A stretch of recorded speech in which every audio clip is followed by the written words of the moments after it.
அனைவருக்கும் வணக்கம். நான் உங்கள் பத்திரிகையாளர் ஆர்.எஸ். கார்த்திக். இந்த வீடியோவில் நம்ம பார்க்க இருக்கிறது நம்ம வேற லெவல் சினிமா சேனலோட சினிமா விமர்சனம். இப்போ நம்ம பார்க்க இருக்கிறது இந்த வாரம் திரைக்கு வந்திருக்கிற நாளை நமதே படத்தோட விமர்சனம். நாளை நமதே எம்ஜிஆர் பாட்டு ஞாபகத்துக்கு வருது. ஆமாம், உண்மையாக ஒரு அருமையான டைட்டில். டைட்டில் மட்டும் இல்லைங்க, படமும் அருமையான படம். நாளை நமதே நாவல்ட்டியாக சொல்லப்பட்டிருக்குது. ஆனால் கொஞ்சம் நந்தன் படத்தோட சாயல், நம்ம சசிகுமார் நடித்த நந்தன் படத்தோட சாயல் இருக்குது. என்ன கதை அப்படின்னு பார்த்தீங்கன்னா, ஒன்றும் இல்லை, இந்த பஞ்சாயத்து எலெக்ஷன், பஞ்சாயத்து சில தொகுதிகளை இன்னமும் நம்ம தொல் திரும்ப பல வருஷமாக சிதம்பரம் ரிசர்வ் தொகுதியாக இருக்கிறனால அங்கேயே நின்று ஜெயிச்சிட்டு இருக்காரு இல்லைங்களா. அந்த மாதிரி ஒரே தொகுதி ரொம்ப நாளாக ரிசர்வ் தொகுதியாக இருந்தால் பிற ஜாதியினர் அங்கே பாதிக்கப்படுவாங்க இல்லையா. அதாவது ஒடுக்கப்பட்டவருக்கு ஒதுக்கப்பட்டால் மற்ற ஜாதியினர் எவ்வளோ அளவுக்கு பாதிப்படைவாங்க. அவன் ஒருத்தன் அந்த ஊரில் ஒரு கட்சிக்காராக இருப்பான், வேறு ஜாதியை சேர்ந்தவன், அவன் கடைசி வரைக்கும் நிற்க முடியாமல் போயிடும் இல்லைங்களா. ஏதோ சொல்கிறாங்க 15 வருஷம்தான் 30 வருஷம்தான் ஒரு தொகுதி ரிசர்வ் தொகுதியாக இருக்கணும்னு. அதை தாண்டி சில தொகுதிகள் நாம் பிறந்ததுலேருந்தே ரிசர்வ் தொகுதியாக தெரியுது அப்படின்னா அது பிற சமூகத்தினருக்கு இழுக்கப்படும் கொடுமை தான். இதில் அந்த ஒடுக்கப்பட்ட சமுதாயத்திற்கு ரிசர்வ் தொகுதியிலையும் நடக்கிற கொடுமைகளை இந்த படத்தில் வர்ற மாதிரியே சொல்லணும்னா, கீழத்தெருக்காரங்களுக்கு ஒதுக்கப்படுற தொகுதியை மேலத்தெருக்காரங்க எப்படி ராஜ்யம் பண்ணுறாங்க. கீழத்தெருக்காரன்லேயே ஒருத்தனை எலெக்ஷனில் அன்ன போஸ்ட்டாக நிற்க வச்சு ஜெயிக்க வச்சு அவன் பதவியில் இவர் உட்காந்துக்கிட்டு போர்டில் கூட அவன் பேரை எழுத விடாமல் எந்த அளவுக்கு அக்கப்போர் பண்ணுறாங்கங்கிற கதை தாங்க இந்த படத்தோட கதையும் களமும். இதில் குத்து வெட்டு கொலை, இவங்க அன்ன போஸ்ட்டாக நிப்பாட்டுற ஒருத்தருக்கு எதிராக அந்த ஊரில் நர்ஸாக இருக்கிற ஒரு இளம் பெண் எலெக்ஷன் நாமினேஷன் தாக்கல் பண்ணுற லாஸ்ட் நாள் தன்னோட வேட்புமனுவை தாக்கல் பண்ணி அந்த ஊரில் டஃப் கொடுக்க பார்க்க அந்த பொண்ணுக்கு என்ன கதி. இத்தனைக்கும் அந்த பொண்ணு எதிர்த்து நிற்கிற வேட்பாளர் அவளுடைய மாமா, அதாவது அந்த பொண்ணுக்கு அவருடைய பையனை தான் கட்ட இருக்கிறாங்க. அந்த கல்யாணத்தை தடை பண்ண நினைக்கிறது, அந்த பொண்ணும் அவனும் கூடி கழித்து இருக்கிற காட்சிகளெல்லாம் போஸ்ட் அடித்து விட்டுறது, அதை பார்த்து அவங்க அம்மா வெகுண்டுடுற காட்சி. இது ஒரு தலைமுறை இல்லைங்க, பல தலைமுறையாக அதை ரிசர்வ் தொகுதி ஆக்கணும்னு யோசித்தாலே டப்புன்னு ஒரு ஆதிக்க ஜாதிக்காரனை அவங்களே கொலை பண்ணி விட்டு அந்த எலெக்ஷனே நடக்க விடாமல் திரும்பியும் அதை பொது தொகுதியாகவே மெயின்டைன் பண்ண பார்த்த வரலாறெல்லாம் எடுத்து சொல்லியிருக்கிறாங்க.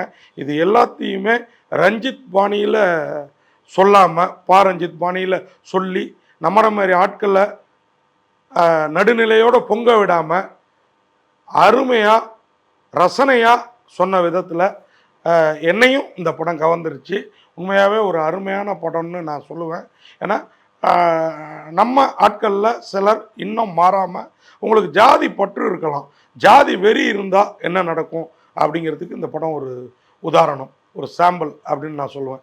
என்னென்னா, ஊராட்சி மன்ற தலைவராக நானே இருப்பேன்னு பங்காளிக்கு கூட விடாமல், பங்காளிக்கு கூட விடாமல் அடைச்சிட்டு இருக்கிறாரு ஒருத்தர். அவரை தூக்கிட்டு அந்த இடத்துக்கு வரணும்னு புது பணக்காரனா வட்டி கொடுத்து வர்ற இன்னொருத்தர் நினைக்கிறாரு.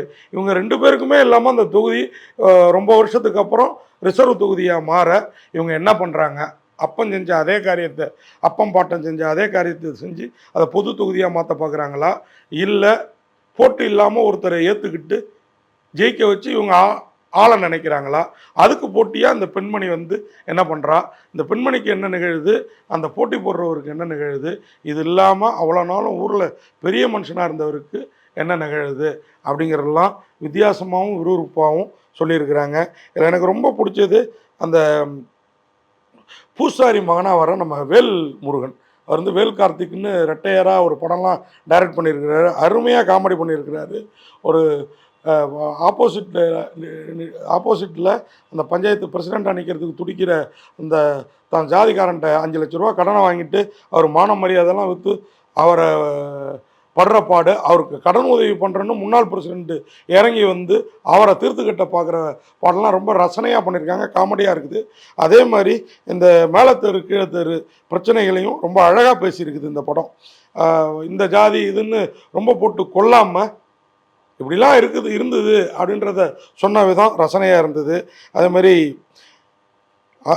அதிகாரம் வந்துருச்சுன்னா நம்மளும் ஈக்குவல் ஆகிடுவோம் அவங்களுக்கு அப்படிங்கிறனால தான் அவங்க பயப்படுறாங்கங்கிறத அப்படி போகிற போக்கில் சொல்கிறதெல்லாம் ரொம்ப அழகாக இருக்குது. அது மாதிரி அதிகாரத்துக்கு வரணும்னா போராடி தான் ஆகணும் அப்படின்னு அந்த டிரைவரை தூண்டி விடுற அந்த நர்ஸ் பெண்மணி, அந்த டிரைவரை என் புருஷன் உசுர் எனக்கு முக்கியம்னு வீட்டுக்குள்ளாரே வச்சு பூட்டி எலெக்ஷன் நாமினேஷனுக்கு அனுப்பாமல் லாஸ்ட் டே அன்னைக்கு பாதுகாக்கிற பொண்டாட்டி, அதனால் இந்த பெண்மணி போட்டிக்கு வேட்புமனு தாக்கல் பண்ண அந்த பெருமாள் மாமாவுக்கு எதிராக இந்த பெண் வேட்புமனுவை தாக்கல் பண்ணியிருக்காங்கிறதுக்காக அந்த அவரை நிற்க வைக்கிற அந்த உயர் சாதியினர்லாம் என்ன பாடு மேலத்திருக்காரங்களாம் என்ன பண்ணுறாங்க. அதான் நான் சொன்னேன் இல்லைங்களா, போஸ்ட் ஓட்டுறது, காதலனோடு இருக்கிற போஸ்ட் ஓட்டுறது, இது எல்லாத்துக்கும் மேலே ஒரு பொண்ணு மென்டலாக மேலத்தெருவை சேர்ந்த பொண்ணு சுற்றிக்கிட்டு இருக்க, அவளை மற்றவங்களாம் அக்கறை இல்லாமல் இருக்க இந்த பெண்மணி அவங்களுக்கு வைத்தியம் பார்த்து அந்த பெண்மணியை குணப்படுத்துறது.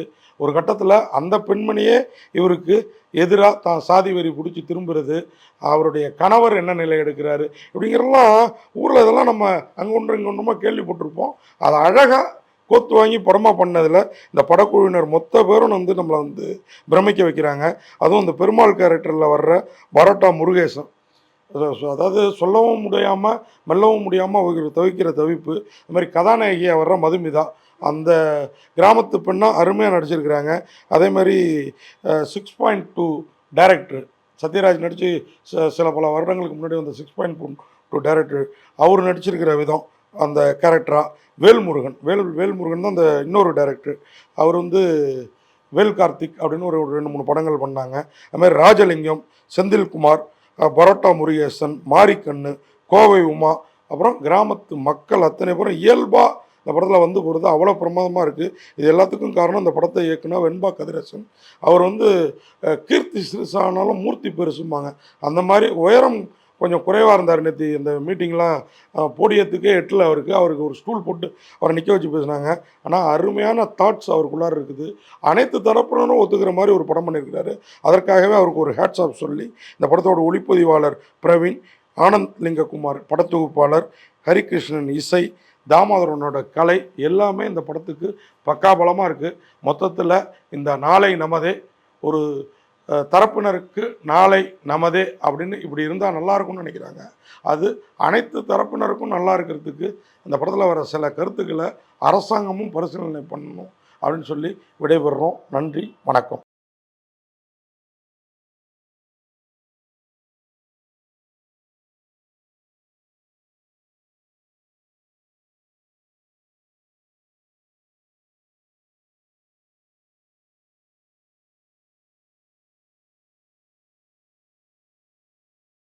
இந்த வீடியோ உங்களுக்கு பிடிச்சிருந்தா லைக் பண்ணுங்கள், கமெண்ட் பண்ணுங்கள், ஷேர் பண்ணுங்கள், சப்ஸ்கிரைப் பண்ணுங்கள்.